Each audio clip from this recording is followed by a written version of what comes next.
मौत की घड़ी। उस रोज क्लब में पता नहीं कैसे वार्तालाप का विषय भूत प्रेतों और अप्राकृतिक असाधारण कार्यकलापों की तरफ मुड़ गया। हमारे इर्द गिर्द मौजूद हर आदमी के पास एक ऐसी कहानी थी जो भूत प्रेतों के अस्तित्व और उनके अमानवीय कार्यकलापों से ताल्लुक़ रखती थी। हर किसी ने बताया कि उनके गांव में या उनके किसी दोस्त या किसी रिश्तेदार के दोस्त के साथ ऐसी घटना घटी थी जिसकी कोई भौतिक व्याख्या संभव नहीं थी, जो अलौकिक थी और जो किसी अदृश्य शक्ति के अस्तित्व की तरफ इशारा करती थी। किसी ने खुद अपनी आंखों से ऐसा कुछ देखा? अमीठिया ने प्रश्न किया। अमीठिया पुलिस में इंस्पेक्टर था। किसी ने उत्तर नहीं दिया। यही तो रोना है, अमीठिया बोला। हमेशा ही सुनी सुनाई बातों के दम पर ऐसी बातों के अस्तित्व को स्थापित करने की कोशिश की जाती है। किसी ने अपनी आंखों से कुछ नहीं देखा होता है। मैं तो भूत प्रेतों की कथित लीलाओं में विश्वास रखता नहीं। मैं भी नहीं, मैं बोला।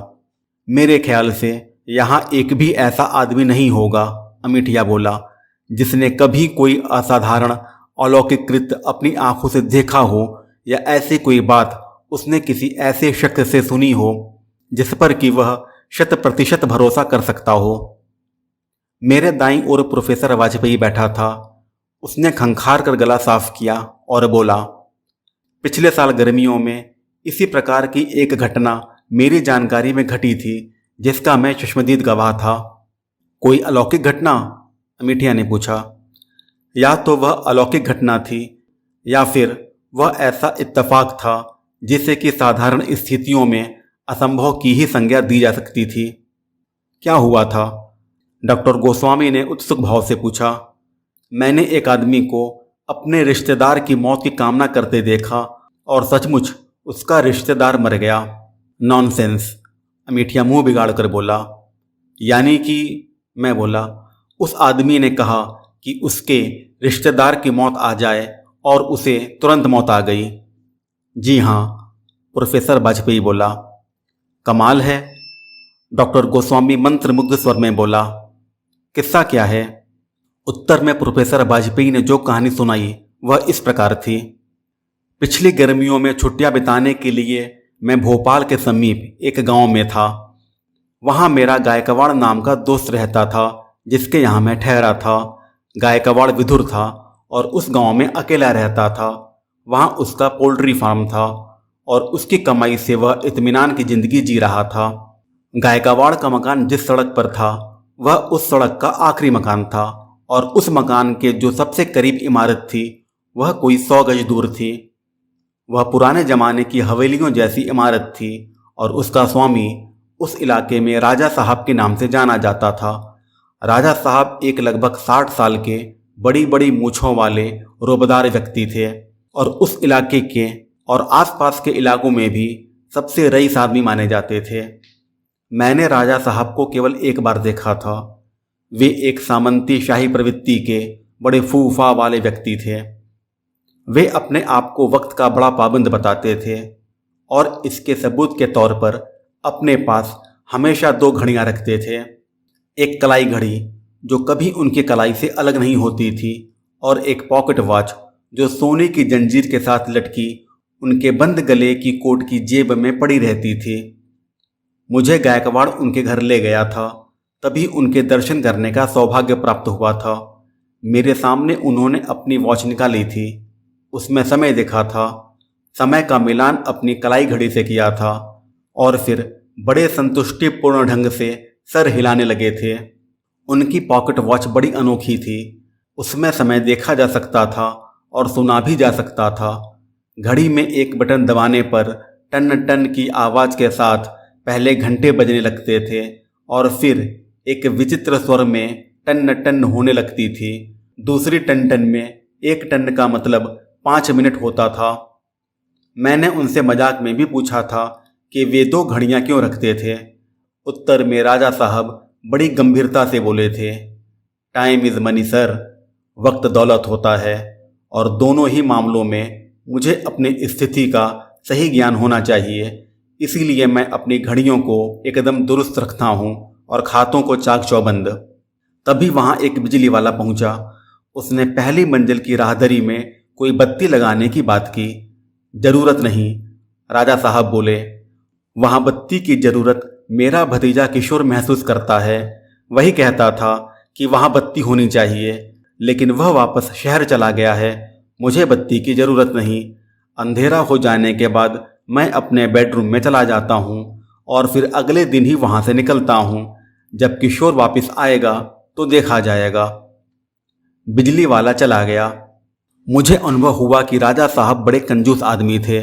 बाद में राजा साहब की कंजूसी की पुष्टि गायकवाड़ ने भी की। गायकवाड़ ने बताया कि उन्होंने शादी भी इसलिए नहीं की थी कि उन्हें बीबी का भार न वहन करना पड़े। मैंने कहा, उनके घर में नौकरानी भी तो आती थी। फिर वह पुरानी कहावत है कि बीबी नौकरानी से सस्ती पड़ती है, और फिर वे अपने भतीजे को भी तो अपने साथ रखे हुए थे। उत्तर में गायकवाड़ ने बताया कि नौकरानी मालती नाम की बूढ़ी औरत थी, जिसे वह बहुत कम पैसे देते थे, और वह इतनी निकम्मी थी कि कोई और उसे रखने को तैयार नहीं था। वह एकदम बहरी थी और मुझे कोई ठौर नहीं, तुम्हें कोई और नहीं के अंदाज में वहां नौकरी करती थी। और जहां तक किशोर का सवाल है, गायकवाड़ ने बताया, बुढ़ा उसे एक काले पैसे की शक्ल नहीं दिखाता। अब तो एयरफोर्स में नौकरी लग गई है और वह 4 पैसे कमाने लगा है। पहले बुढ़ा उसे इतने पैसे भी नहीं देता था कि वह कभी जाकर सिनेमा भी दिखाता। ऐसे आदमी को दफा क्यों नहीं करता किशोर? मैंने पूछा। कैसे करे? गायकवाड़ हाथ फैलाकर बोला, वह बूढ़े का इकलौता वारिस है।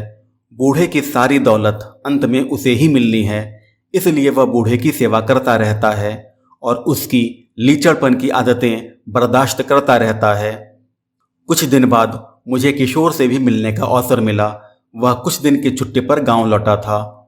किशोर मुझे बड़ा भला और शांत स्वभाव का नौजवान लगा। मेरी लगभग फौरन ही उससे घनिष्ठता हो गई और हम दोनों इकट्ठे घूमने फिरने लगे।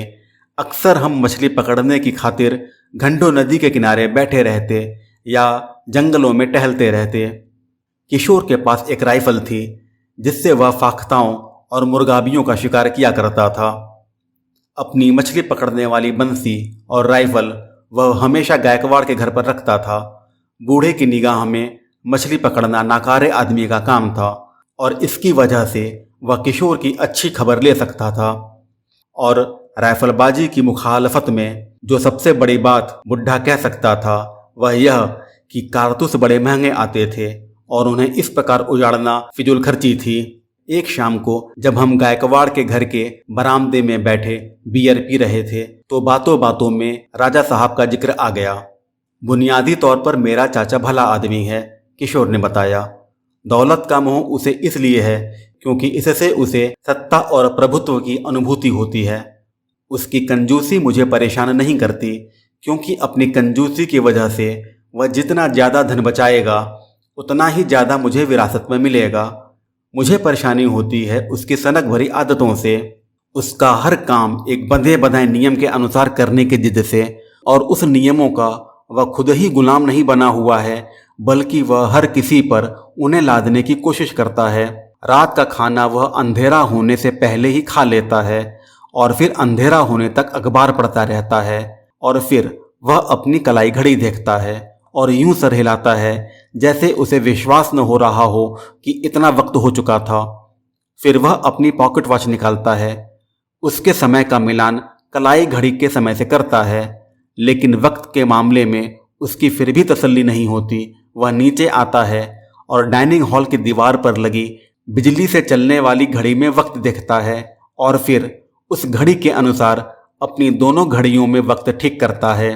घड़ियों के साथ इतनी सिर खपाई कर चुकने के बाद ऊपर अपने बेडरूम में चला जाता है और ठीक 15 मिनट बाद मुझे ऊपर बुलाता है। मैं ऊपर जाता हूँ और उसे बिस्तर के हवाले पाता हूँ। फिर उसके हुक्म के मुताबिक मैं खिड़की खोलता हूँ, जो कि वो हमेशा कहता है कि वह खिड़की खोलना भूल गया। खिड़की इतने हिसाब से खोलनी होती है कि तौबा! अगर मैं खिड़की जरा सी ज़्यादा खोल देता हूँ तो शिकायत करता है कि उसे ठंड लग जाएगी। अगर मैं खिड़की जरा कम खोलूं तो वह कहता है कि उसका दम घुट जाएगा। अंत में जब मैं उसकी पसंद अनुसार खोल चुका होता हूँ तो मुझे हुक्म होता है कि मैं उसके कोट की जेब से उसकी पॉकेट वॉच निकाल कर लाऊं। मैं पॉकेट वॉच लाकर उसके पलंग की बगल में पड़ी मेज पर रख देता हूँ, तब जाकर मुझे छुट्टी मिलती है।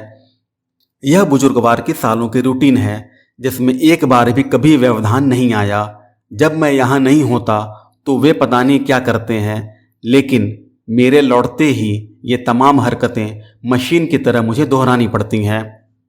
रविवार को किशोर वापस जाने वाला था। मुझे उम्मीद थी कि शनिवार का सारा दिन वह हमारे साथ गुजारेगा, लेकिन दिन में उसकी सूरत दिखाई नहीं दी।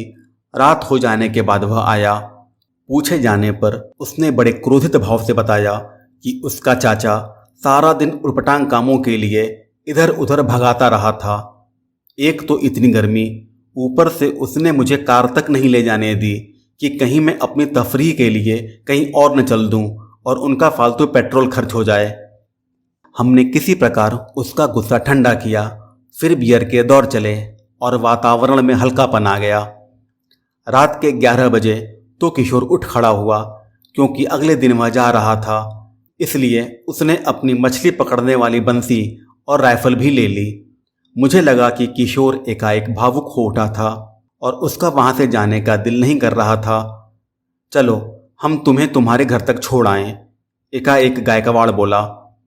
किशोर के चेहरे पर कृतज्ञता के भाव उभरे। उसने सहमति में सिर हिलाया। हम तीनों बाहर निकले और धीरे धीरे अंधेरी सड़क पर चलने लगे।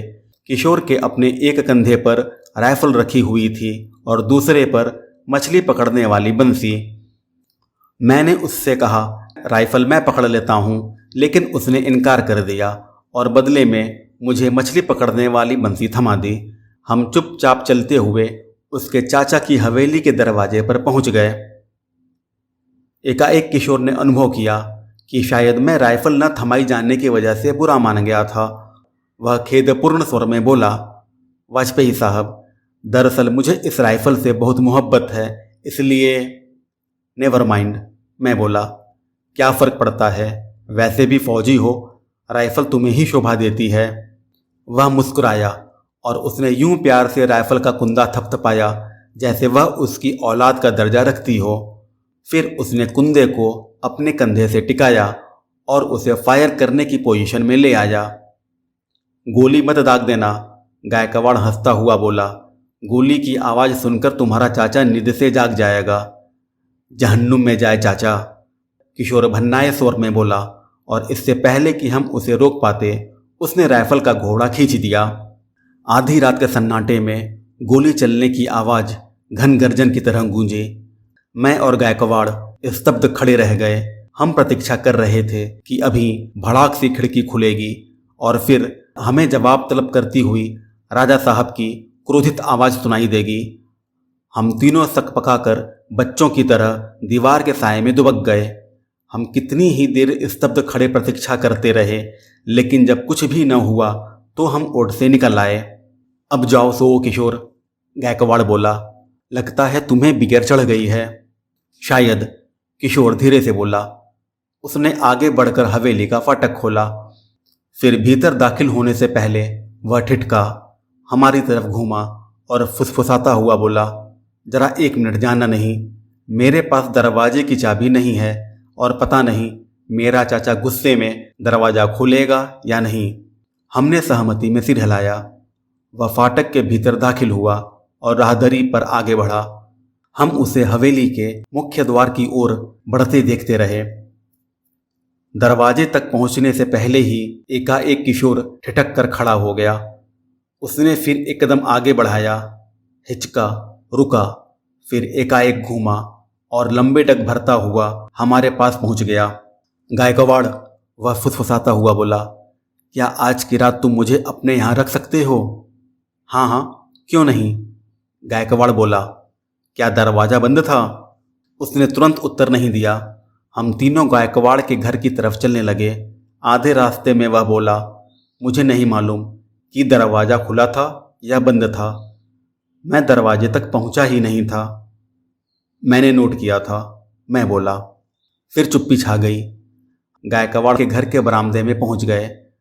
बरामदे में जलती बत्ती की रोशनी किशोर के चेहरे पर पड़ी तो हमने देखा उसका चेहरा लाश की तरह सफ़ेद था। क्या बात है किशोर? मैंने सकपका कर पूछा। उसने उत्तर नहीं दिया। वह अपना सिर हिलाने लगा। मैंने अपना हाथ उसके कंधे पर रखा और फिर पूछा, तुम्हारी तबीयत तो ठीक है? उसने हामी भरी और मुस्कुराने की कोशिश की। मैं वह हकलाता हुआ बोला, दरअसल मेरे साथ एक अजीब बात हुई है। क्या तुम भूतों में विश्वास करते हो? बात क्या है? मैंने पूछा। मैं नशे में नहीं हूँ, वह बोला। मैंने इतनी बियर नहीं पी थी कि मुझे नशा हो जाता। फिर देखो, वह बोला, मैं कतई नशे में नहीं हूँ। मैं अपने पूरे होशो हवास में हूँ। मैं तब भी अपने होशो हवास में था जब थोड़ी देर पहले मैं हवेली की तरफ रवाना हुआ था। अभी थोड़ी देर पहले जब मैं हवेली के मुख्य द्वार की तरफ जा रहा था तो एकाएक मुझे ऐसा अनुभव हुआ था जैसे कोई अदृश्य शक्ति मुझे आगे बढ़ने से रोक रही थी। जैसे वातावरण की हवा एकाएक भारी हो उठी थी और मुझे वापस धकेलने लगी थी। मेरे दरवाजे के पास पहुंचने तक वह अदृश्य व्यवधान इतना प्रबल हो उठा था कि मुझे लगने लगा था कि अब मैं एक भी कदम आगे बढ़ा पाने में असमर्थ था। मुझे ऐसा लगा था जैसे मेरे सामने एक अदृश्य दीवार आ खड़ी हो और वह दीवार न केवल मेरा रास्ता रोक रही थी बल्कि मुझे जबरन पीछे ढकेल रही थी। मैं एकदम भयभीत हो उठा था और उल्टे पांव वापस लौट आया था। पता नहीं वह क्या लीला थी। मुझे अभी भी डर लग रहा है। तुम्हारा चाचा, मैंने कहना चाहा। जहन्नुम में जाए मेरा चाचा, वह भड़क कर बोला। भगवान करे वह सीढ़ियों से लुढ़के और उसकी गर्दन टूट जाए। उसी समय गायकवाड़ की बैठक में लगे घड़ियाल ने 12 बजाए। ऐसा लग रहा था जैसे घड़ियाल की टन टन किशोर के कथन का अनुमोदन कर रही थी। हम सब बेचैनी अनुभव करने लगे। किसी का भी बोलने का दिल नहीं कर रहा था। उसके बाद हम सोने चले गए। अगली सुबह जोरों से दरवाज़ा खटखटाए जाने की आवाज़ सुनकर हमारी नींद खुली। गायकवाड़ ने जाकर दरवाज़ा खोला। मैं और किशोर भी उसके पीछे पीछे ही दरवाजे पर पहुंच गए। दरवाजे पर बदहवास सी राजा साहब की नौकरानी मालती खड़ी थी। राजा साहब की मौत हो गई है, वह खुलते ही आर्तनाद करती हुई बोली।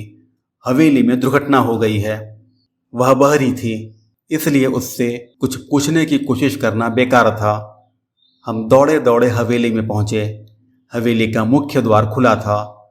गायकवाड़ के घर की ओर भागते समय मालती ही उसे खुला छोड़कर गई थी। हम सहमे से भीतर दाखिल हुए। सीढ़ियों के दहाने के पास राजा साहब की लाश पड़ी थी। उनके सिर के आसपास खून का तालाब सा बन गया था। लाश की हालत ही बता रही थी कि राजा साहब की गर्दन टूट गई थी। सीढ़ियों के ऊपरी सिरे पर राहदरी में बिछे कालीन का एक कोना ऊपर उठा हुआ था। राहदरी में रोशनी तो थी नहीं। लगता था वह अपना संतुलन खो बैठे थे और सीढ़ियों से लुढ़कते हुए नीचे आ गिरे थे और अपनी जान से हाथ धो बैठे थे। अपनी मौत के बाद भी उनमें समय की पाबंदी की वही वानगी दिखाई दे रही थी जिसके लिए वह अपनी जिंदगी में मशहूर रहे थे। उनके दाएं हाथ में उनकी पॉकेट वॉच दबी थी। जो घड़ी वे अपनी कलाई पर बांधे हुए थे वह उनके गिरने के समय कहीं टकराकर चकनाचूर हो गई थी और रुक गई थी। उसी की सहायता से उस दुर्घटना का सही समय जाना गया। घड़ी में 12 बजने में कुछ सेकंड कम का समय दिखाई दे रहा था। वह ऐन वही वक्त था जब किशोर ने राजा साहब की मौत की कामना की थी। प्रोफेसर वाजपेयी चुप हो गया। कितनी ही देर कोई कुछ नहीं बोला। श्रोताओं पर उस कहानी की बड़ी सीमित प्रतिक्रिया हुई थी। जो लोग भूतों को मानते थे वे एक विजेता के से भाव से औरों को देख रहे थे, लेकिन मैं और अमीठिया अप्रभावित ही रहे। सबसे पहले मैं बोला, राजा साहब के हाथ में दबी जेब घड़ी। मैंने वाजपेयी से पूछा, क्या वह भी रुक गई थी? नहीं, वाजपेयी ने बताया, वह तो बदस्तूर चल रही थी। घड़ी क्योंकि राजा साहब की मुट्ठी में दबी हुई थी इसलिए कहीं टकरा नहीं पाई थी, लेकिन घड़ी को लगता था कि एक जोर का झटका लग गया था। जिसकी वजह से उसकी सुइयां हिल गई थीं और घड़ी लगभग 1 घंटा आगे हो गई थी। मैं बोला। किशोर का क्या हुआ? मिठिया ने पूछा। वह बेचारा बहुत घबराया, वाजपेयी ने बताया। इसलिए नहीं क्योंकि उसके चाचा की मौत हो गई थी। अपने चाचा से उसे कोई मोहब्बत नहीं थी, बल्कि इसलिए क्योंकि उसके चाचा की मौत ने उसकी इस धारणा की पुष्टि कर दी थी कि पिछली रात हवेली के वातावरण में किसी अलौकिक शक्ति का वास था। वाजपेयी तनिक उदास ढंग से मुस्कुराया। मेरी बाद में उससे ज़्यादा मुलाकात नहीं हुई। वह रविवार को जा तो नहीं पाया था। उसने अपनी छुट्टी बढ़वा ली थी, लेकिन अपने चाचा की जायदाद वगैरह संभालने के सिलसिले में वह इतना व्यस्त रहा था कि वह मुझसे मिल नहीं पाया था। बाद में मुझे गायकवाड़ की एक चिट्ठी से यह खबर मिली थी कि किशोर एक विमान दुर्घटना में मारा गया था। ओह, डॉक्टर गोस्वामी बोला। मुझे पूरी उम्मीद थी कि किशोर का कोई ऐसा ही अंजाम हुआ होगा। आपको किशोर की मौत की उम्मीद थी? प्रोफेसर वाजपेयी हैरानी से बोला। हाँ, डॉक्टर गोस्वामी बोला। उम्मीद क्या थी? मुझे पूरा विश्वास था। खुदाई इंसाफ ऐसा ही होता है। किशोर को एक अलौकिक शक्ति की अनुभूति हुई थी। फिर उस अलौकिक शक्ति ने काबू में करके उससे बरबस अपने चाचा की मौत की कामना करवाई थी। न केवल किशोर की वह कामना तुरंत पूरी हुई, बल्कि उसके चाचा की मौत ऐन उसी ढंग से हुई जिसकी कि उसने कामना की थी। यह बात बहुत महत्वपूर्ण है। इससे जाहिर होता है कि जो कुछ हुआ एक पूर्व निर्धारित ढंग से हुआ। किशोर उस वक्त एक ऐसी मानसिक स्थिति में था जिसमें आदमी जिस चीज की कामना करता है उसकी प्राप्ति उसे अवश्य होती है। यह ईश्वर से वर मांगने जैसा है। उस वक्त किशोर किसी और चीज की भी कामना करता तो वह उसे मिल जाती। ऐसी बातों का हमारे पुराणों में और दंत कथाओं में आम जिक्र आता है। हर इंसान की जिंदगी में एक घड़ी ऐसी आती है जब कोई अलौकिक शक्ति उसके दाएं होती है और उसकी किसी प्रत्यक्ष या अप्रत्यक्ष इच्छा की पूर्ति का कारण बनती है। लेकिन अगर वह इच्छा भली भली होती है तो आदमी फलता फूलता है, और अगर वह इच्छा पूरी होती है, जैसे कि वह किशोर के सिलसिले में थी, तो आदमी का किसी न किसी रूप में भारी अहित जरूर होता है। वह भारी अहित उसके सर्वनाश की, उसकी मौत की कैसी भी सूरत अख्तियार कर सकता है। कहने का मतलब यह है कि जो अलौकिक शक्तियाँ पहले उसका पक्ष लेती हैं, अगर उनसे कोई गलत काम करवाया जाता है तो काम तो जरूर होता है, लेकिन फिर वही शक्ति उसके खिलाफ हो जाती है और फिर उसका वैसा ही अंजाम करने में साधन बनती हैं जैसे अंजाम की कामना उसने किसी और के लिए की होती है। इसीलिए मुझे पूरा विश्वास था कि जिन अलौकिक शक्तियों ने राजा साहब की जान ली थी, वे किशोर की जान लिए बिना मानने वाली नहीं थीं। बकवास, अमीठिया मुंह बिगाड़ कर बोला। वह लड़का प्लेन क्रैश में मरा। हजारों लोग प्लेन क्रैश में मर जाते हैं, इसमें अलौकिक शक्ति कहाँ से आ घुसी? उसका चाचा सीढ़ियों से लुढ़का और खोपड़ी तोड़वाकर या गर्दन तोड़वाकर मर गया। ऐसी दुर्घटनाएं हो ही जाती हैं। आप कहते हैं कि ठीक उसी समय उसके भतीजे ने उसकी मौत की कामना की थी, वह इसलिए मर गया। मैं कहता हूं कि यह बकवास है। यह महज एक इत्तेफाक था कि गायकवाड़ के घर की घड़ी राजा साहब की घड़ियों से एकदम मिली हुई थी। जिंदगी में इससे भी बड़े, इससे भी अनोखे इत्तेफाक होते हैं। असल में किशोर ने अपने चाचा की मौत की कामना एक बार नहीं, जिंदगी में सैकड़ों हजारों बार की होगी। यह बात स्वाभाविक भी थी। आखिर उसका चाचा एक रईस आदमी था, वह उसका वारिस था और वह उसे नापसंद भी करता था। उसकी जगह आप होते तो क्या आप ऐसे आदमी की मौत की कामना नहीं करते? इसमें कोई अलौकिक बात नहीं। यह महज एक इत्तेफाक था कि जब उस रोज किशोर ने अपने चाचा की मौत की कामना की तो चाचा मर गया। क्या यह भी इत्तेफाक था? वाजपेयी व्यंग्यपूर्ण स्वर में बोला कि किशोर ने अपने सामने एक अदृश्य दीवार खड़ी हुई महसूस की थी, जो न केवल उसे आगे बढ़ने से रोक रही थी बल्कि वापस ढकेल रही थी। वह जरूर किशोर की गढ़ी हुई कहानी थी। अमेठिया पूर्ववत दृढ़ स्वर में बोला, जो किशोर ने आप लोगों को सुनाई थी। किशोर ने आपको एक बात सुनाई जिस पर आपने आंख बंद करके विश्वास कर लिया। वह लड़का उस रात घर नहीं जाना चाहता था, इसलिए उसने यह कहानी गढ़कर सुना दी कि कोई अदृश्य शक्ति उसे घर में घुसने से रोक रही थी। शायद उसे भय था कि अगर वह घर में घुसा तो उसका चाचा उसे इस बात पर तगड़ी डांट लगाएगा कि उसने आधी रात को राइफल में से गोली क्यों चलाई। तुम्हारा क्या ख्याल है पाठक? मैं दबे स्वर में बोला, किशोर की प्लेन क्रैश की मौत को इत्तेफाक मान सकता हूं, लेकिन मैं उसके चाचा की मौत को इत्तेफाक नहीं मानता। डॉक्टर गोस्वामी ने संतुष्टिपूर्ण ढंग से सिर हिलाया। उसकी निगाह में मैं उसकी पूरी नहीं तो आधी बात तो मान ही रहा था। क्यों? अमेठिया आंखें निकालकर बोला, चाचा की मौत को इत्तेफाक क्यों नहीं मानते तुम? एक आदमी अंधेरे में कालीन के एक उठे हुए किनारे में पांव उलझा बैठता है और सीढ़ियों से लुढ़कता हुआ नीचे आ गिरता है। इसमें असाधारण बात क्या है? पहले तो यही असाधारण बात है कि उसे सीढ़ियां उतरकर नीचे जाने की जरूरत क्या पड़ी थी। मैं बोला, तुम्हारा क्या ख्याल है? वह नीचे क्यों जाना चाहता था? मुझे क्या पता वह क्यों नीचे जाना चाहता था, अमेठिया बोला। हजार वजह हो सकती है इस बात की। शायद उसे नींद न आ रही हो और वह नीचे जाकर टहलना चाहता हो। शायद उसे भूख लगी हो और वह किचन में जाकर कुछ खाना चाहता हो। शायद वह नीचे से पढ़ने के लिए कोई किताब लाना चाहता हो। कितनी ही वजह हो सकती है। यह एकदम वाहियात सवाल है तुम्हारा। और वह अपनी पॉकेट वॉच नीचे अपने साथ क्यों ले जा रहा था? वाजपेयी ने खुद बताया कि वह बूढ़े की आदत थी 2 घड़ियां रखने की। वह अपनी कलाई घड़ी को अक्सर पॉकेट वॉच से मिलाकर देखता रहता था।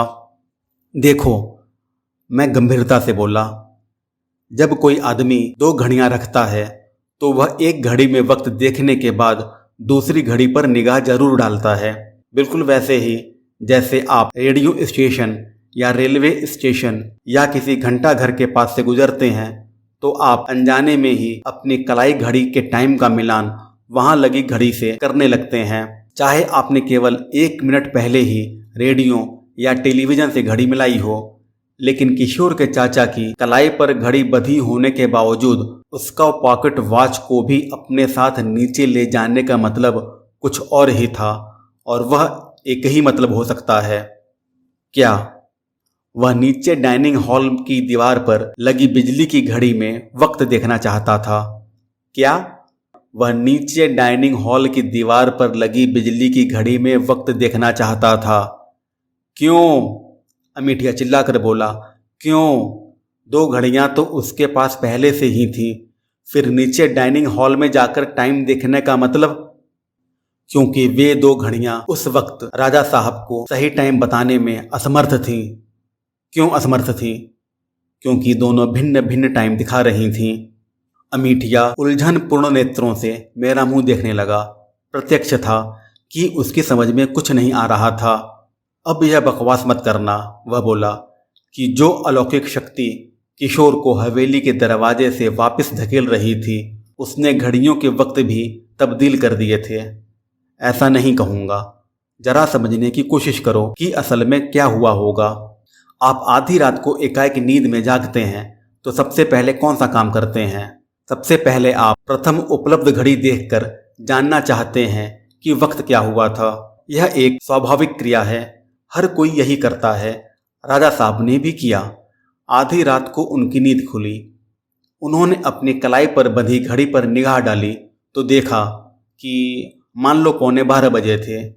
फिर आदतन उन्होंने मेज पर पड़ी पॉकेट वॉच उठाई और उसमें टाइम देखा या सुना।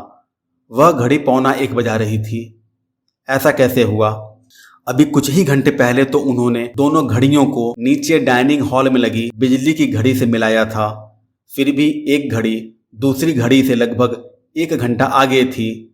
ठीक वक्त कौन सी घड़ी दे रही थी? उस वक्त वास्तव में कितने बजे थे? यह जानने का उनके पास कोई साधन नहीं था। उन्होंने इस बात को अपने दिमाग से निकालने की कोशिश की होगी, लेकिन वह निकल नहीं पाई होगी। प्रोफेसर वाजपेयी ने बताया ही है कि घड़ियों के मामले में राजा साहब कितने सन की आदमी थे। यह बात उनके दिमाग से निकल नहीं रही होगी कि कौन सी घड़ी गलत टाइम दे रही थी। अंत में काफ़ी करवटें बदलने के बाद उन्होंने महसूस किया होगा कि जब तक वे यह बात जान नहीं लेंगे उन्हें नींद नहीं आने वाली थी। सही टाइम जानने का यही तरीका था कि वे नीचे डाइनिंग हॉल में जाते और दीवार पर लगी बिजली की घड़ी में सही टाइम देखकर आते। मैं एक क्षण ठिठका और फिर वाजपेयी की तरफ घूमा। राजा साहब के सीढ़ियों से गिरने के झटके से उनकी मुट्ठी में दबी पॉकेट वॉच 1 घंटा आगे नहीं हो सकती थी। जिस घड़ी की सुइयां इतनी ढीली हों कि वे एक झटके से एकदम 1 घंटा आगे हो सकती हों, उस घड़ी को बढ़िया घड़ी नहीं कहा जा सकता। और ऐसी घड़ी की राजा साहब जैसे सनक की हद तक समय के पाबंद आदमी के पास होने की हम उम्मीद नहीं कर सकते। इससे एक ही मतलब निकलता है कि पॉकेट वॉच के समय को 1 घंटा आगे दुर्घटना से पहले बढ़ाया गया था। यह काम राजा साहब तो हरगिज न करते। उनके अलावा अगर कोई यह काम कर सकता था तो वह उनका भतीजा किशोर था। किशोर की सदा रूटीन थी कि वह राजा साहब को उनकी कोट की जेब से निकालकर पॉकेट वॉच पकड़ाया करता था।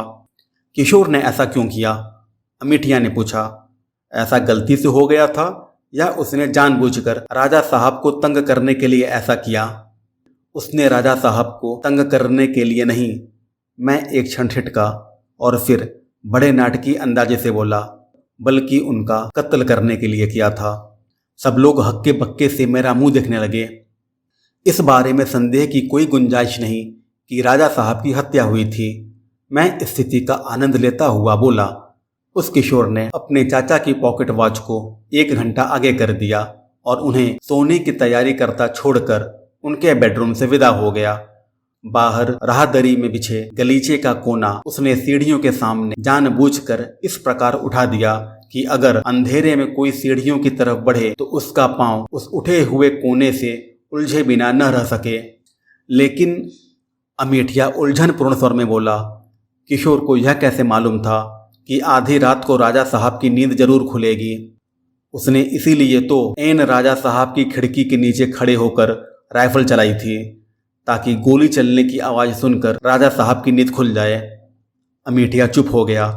वह बेहद प्रभावित दिखाई देने लगा था। लेकिन पाठक साहब, प्रोफेसर वाजपेयी बोला, आखिर किशोर ने वह कहानी क्यों गढ़ी कि कोई अदृश्य शक्ति उसे हवेली में दाखिल होने से रोक रही थी? उससे उसे क्या फायदा था? आखिर वह उस रात हवेली में दाखिल क्यों नहीं होना चाहता था? क्योंकि उसे भय था कि अगर वह उस नाजुक घड़ी में हवेली में दाखिल होगा तो उसका चाचा, जो राइफल चलने की आवाज़ सुनकर जाग चुका था और तब किसी भी क्षण नीचे की तरफ रवाना हो सकता था, उसके आगमन की आहट सुनता और फिर खुद नीचे आने की जहमत गवारा करने के स्थान पर उसी को आवाज़ देकर पूछ लेता कि डाइनिंग रूम में लगी बिजली की घड़ी में कितने बजे थे। उस सूरत में न वह अपने बेडरूम से बाहर निकलता और न कालीन के उठे हुए कोने में पांव उलझ जाने की वजह से सीढ़ियों से लुढ़क कर अपनी जान से हाथ धोता। तब किशोर के सारे किए धरे पर पानी फिर जाता। आप ठीक कह रहे हैं, वाजपेयी बोला। फिर वातावरण में सन्नाटा छा गया। एकाएक क्लब की दीवार पर लगा घड़ियाल टन टन करने लगा। सबकी निगाहें मशीन की तरह अपनी अपनी कलाइयों पर बधी घड़ियों की तरफ उठ गई। फिर जब उन्हें एहसास हुआ कि अनजाने में वे क्या कर रहे थे तो वे एकाएक हंसने लगे। देखा, मैं विजेता के से सुर में बोला।